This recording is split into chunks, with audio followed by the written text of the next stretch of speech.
So to start off, I'd really just like everyone to close their eyes and use their imagination for a second, okay? Imagine you're someone who is in desperate need of help. Let's say you just have a terrible piercing headache, so it's more relatable, okay?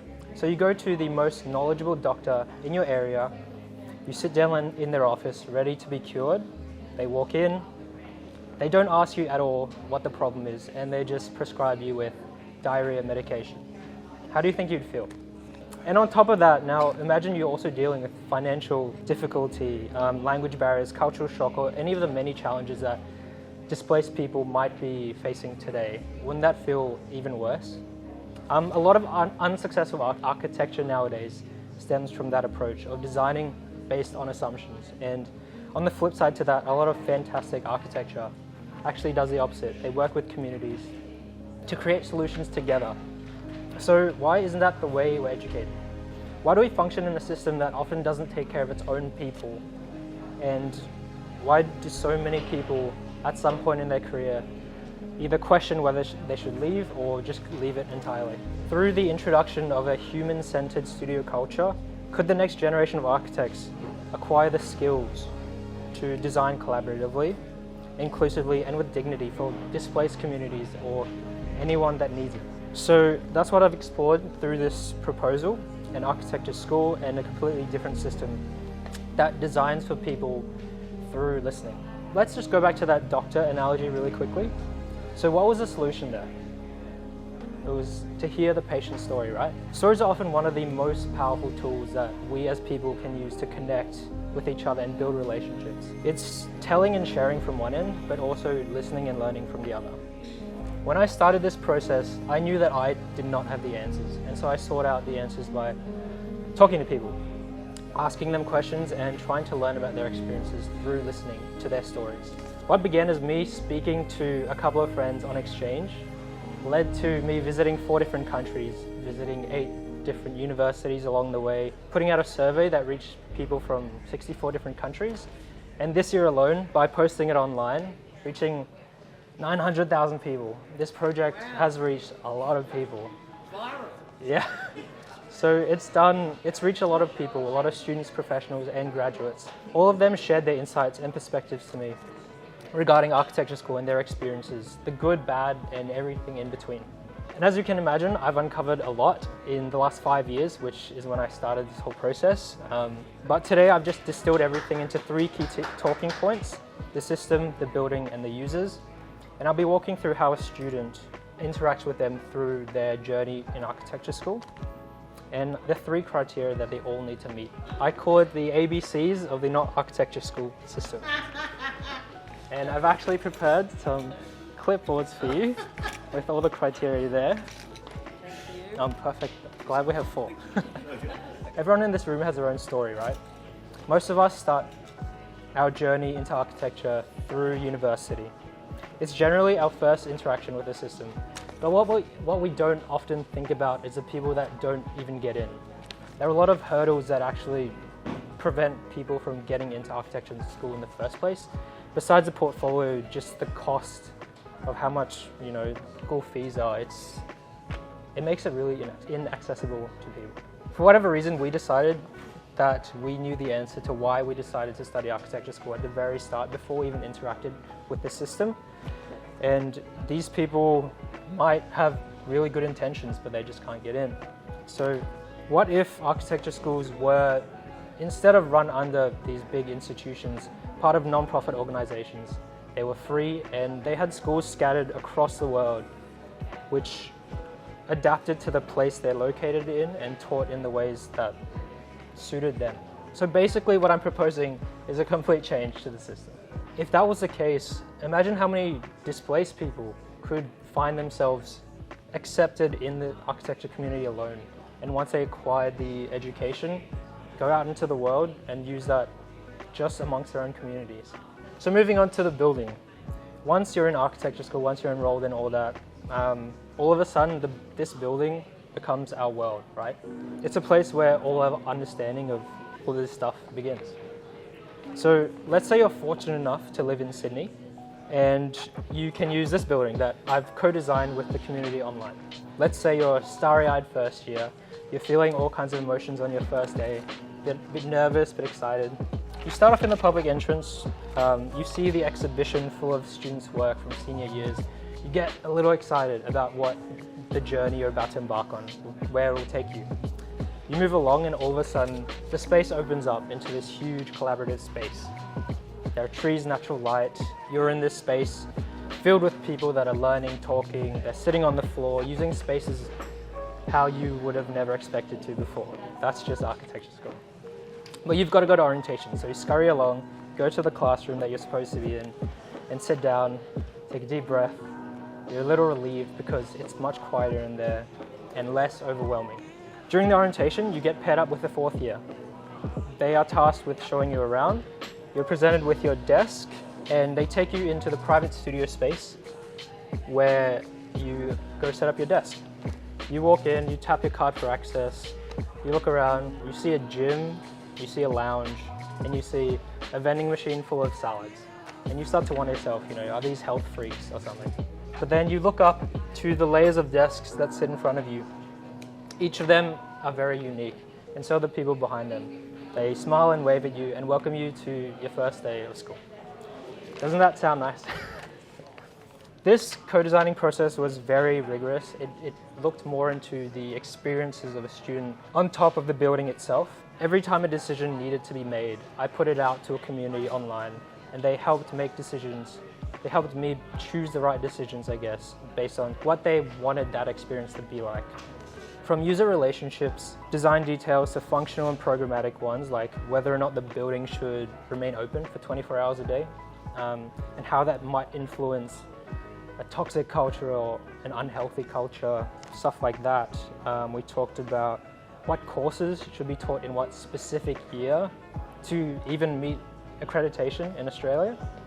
So we went into real detail for every single aspect of school beyond the building as well. If you turn your pages over, I think you already did, you'll see how the building itself meets the criteria that you're supposed to be marking me on today. So I don't want to spend, because I don't want to spend too much time talking about the building beyond that, because this is a luxury. While it is a response to Sydney in particular, and it will work really well in this space, it isn't a global solution. It became very clear to me during this co-design, global problems require local solutions. If I just presented this to you today, it wouldn't be in line with the vision of this proposal, because buildings like this can't be fundamental to architecture school. If it was, the system wouldn't exist in a lot of different places. What if the school was located in a poverty-stricken country? Or what if the school was just located somewhere without the space to do so and offer all these different spaces? As I mentioned earlier, I visited 8 schools of architecture over the last 5 years, some of the best in the world according to the rankings. Is anyone here familiar with TU Delft and their campus? Well, even if you're not, I have a little photo from there you can pass around. So when I got there, and I had seen all the photos, I was blown away by that space. That open studio space actually inspired this building a little, because to me, from the outside, it looked fantastic. But upon delving a bit deeper and talking to students that actually went there, it's not perfect either.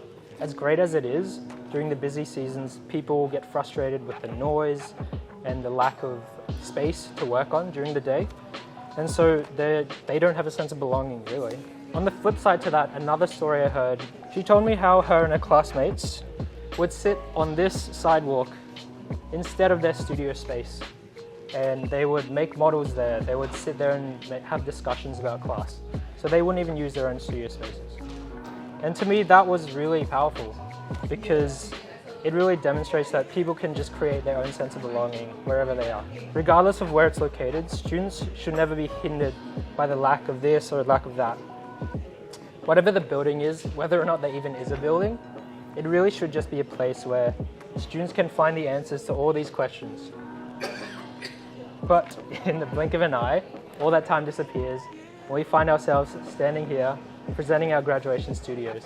That's basically the end of the line for all of us.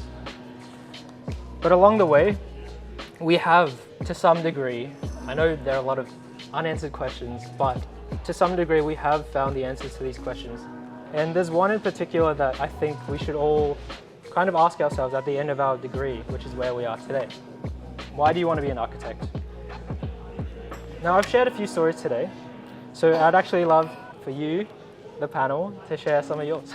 Well, the first question is, when you were at the end of the line, what were your motives behind going to practice or furthering your career in architecture? So I did go to university to study performance, and specifically creative arts administration. I learnt more outside of that. So I think popping the bubble or popping the world and opening it up to other industries and experiences should be a part of everybody's journey. And I'm really lucky in that learning about the built environment was through a process of co-design with nobody that had gone to architecture school. Oh wait, Jack had, but that doesn't count. Anyway, he didn't work on 107, he was just a part of Hibernian House. Anyway, so I think that idea of learning, and my husband, for example, is a builder and he learnt through doing. So I think that idea of doing and collaborative is really a really powerful tool, and I think that's what I've understood highlighted in your work. I do think, though, the dichotomy of the institution versus the uninstitution is a little bit too black and white, and so I think that's also the beauty of I guess that idea of schools or institutions being more connected to other communities in the outside world. And so, yeah, I think collaborative design and also being people are a part of the built environment. It's not just architects. So I guess that's kind of my takeaway. Yeah. I guess my other kind of... that's it in terms of that question. I had some other points as well, but there you go. Sorry, that was a bit clunky. Is it the same question for me? Yeah. I guess I went to architecture school. I studied at Sydney Uni because I knew I wanted to be an architect from a very young age, which I think is, maybe slightly unusual. Some people don't know for a long time what they want to do. But I think reflecting on architecture school, I've been teaching for the last maybe 13 years, and with every year teaching, I've been trying to, including with David, to change the way architecture is taught compared to the way I knew that I was taught, and especially compared to a few years or a generation before me, where it was so ingrained and old-fashioned and sort of rubric based to a much more open collaborative method, I guess. And I think it's the same with architecture, that of course it has to be collaborative and take a lot of things into consideration, but I think architecture school is very slow to catch up to that and to change for some reason. So I think a student's experience today should be better and different than mine 20 years ago, but I think it hasn't changed enough as far as I'm concerned in terms of still having some of those ingrained views about what architecture is and how it should be taught, I guess. Yeah, thank you. That's an answer. Thank you. Well, I'll comply with your answer, but I'm going to revert to my role here, which is to interface with what you're doing.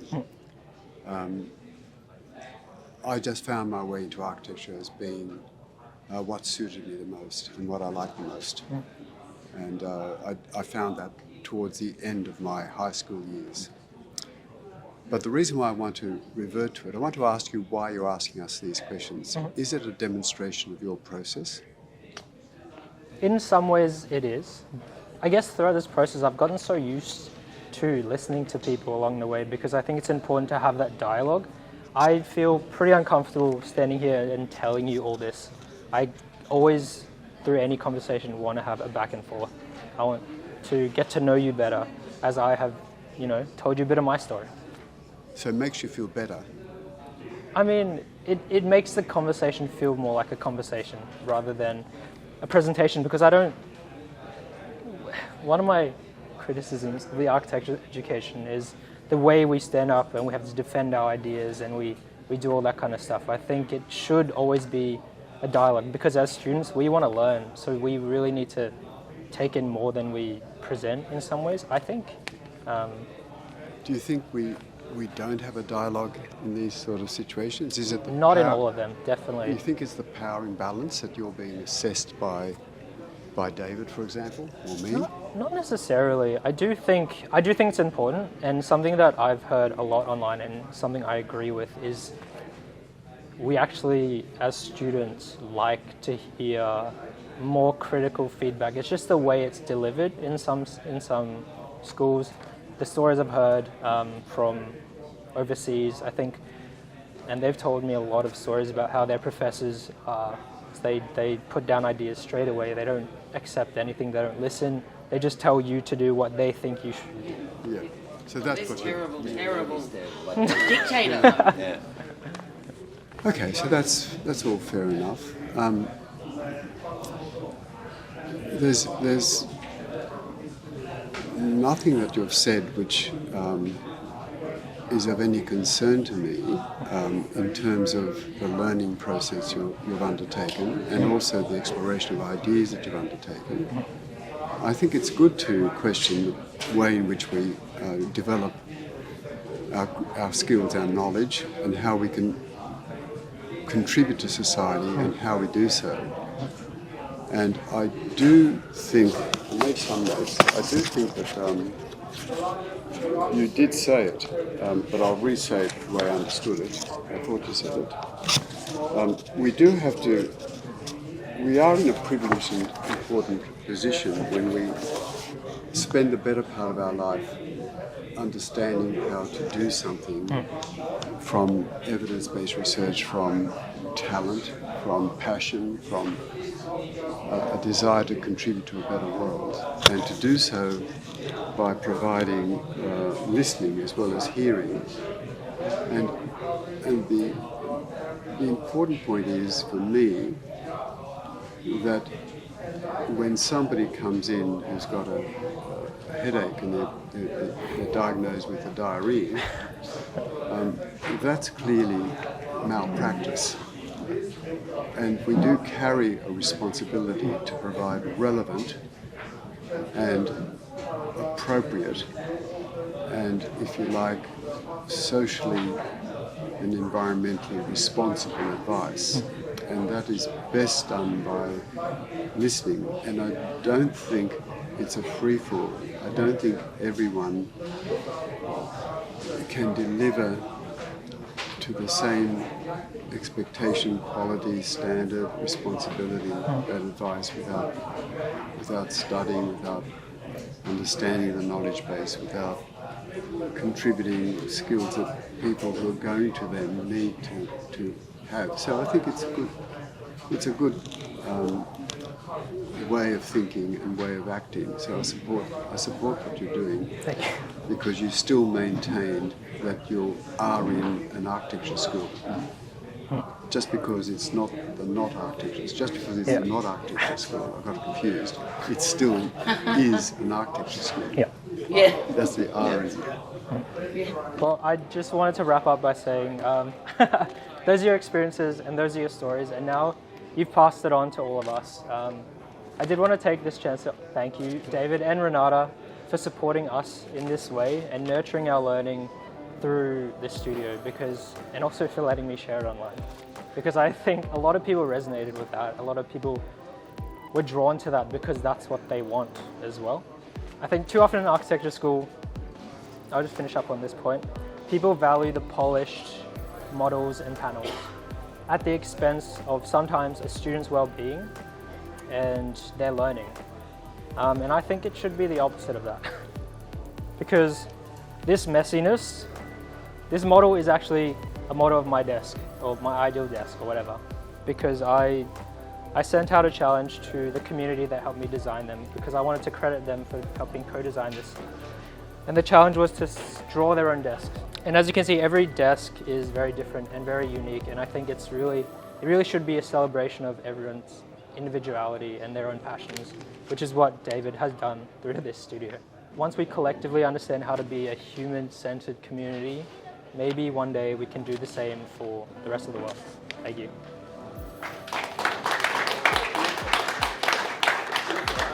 privilege having you on board, by the way, and everybody. Just to say, all the exploration and process here is there in the design and the rest, and all the requirements of doing this. And then you've gone one step further, as everybody in the studio actually done it, and then some. And questioned, and you've done that. We did AI. People who are locked up over there, or exploring Kumela in South Everly, or wherever it might be, and then this has been your take on it, which for 6 years you've been charging around thinking about it. Thank you. Thank you, everyone. Thank you.